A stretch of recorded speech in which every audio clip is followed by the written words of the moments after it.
the difference between the Atari STE and the earlier Atari STFM series computers? Besides the name badge, what would you be looking for if you were looking for an STE or an STFM? Well, on the front, there's very little difference apart from the name tag. And even if we look underneath the keyboard, there's very little difference. We just have those dreadfully placed joystick connectors right where you cannot access them under most setups. As we go along here, we'll find that the STEs actually do have an additional set of side-mounted joystick ports. Instead of being the 9-pin, they're 15-pin. They're the same type of ports found on the Atari Jaguar console. The rest of that side's the same though, with the ROM cartridge and the MIDI ports.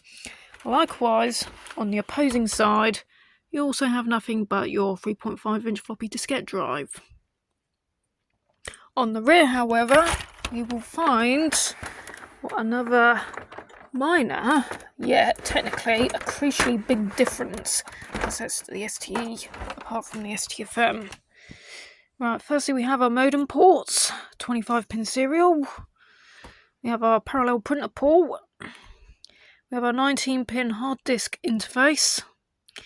We have our external floppy drive interface for a secondary floppy drive. We have our TV modulator system, so you can view the Atari on a regular TV set.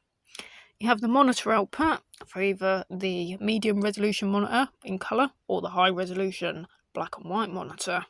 You have your power switch, your power input, and your reset buttons. We can see that this STFM has a red button as opposed to a grey one, and it doesn't stick out.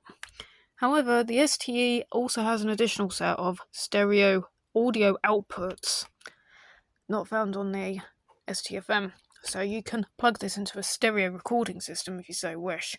Great for mod trackers and such, but it should also be noted that the actual chip from the Yamaha AY3 chip can also be plugged in there.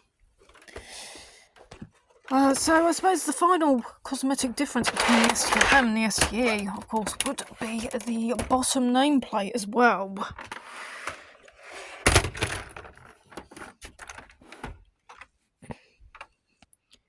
Okay, so we have the 1040 STE, and we have the 520 STFM.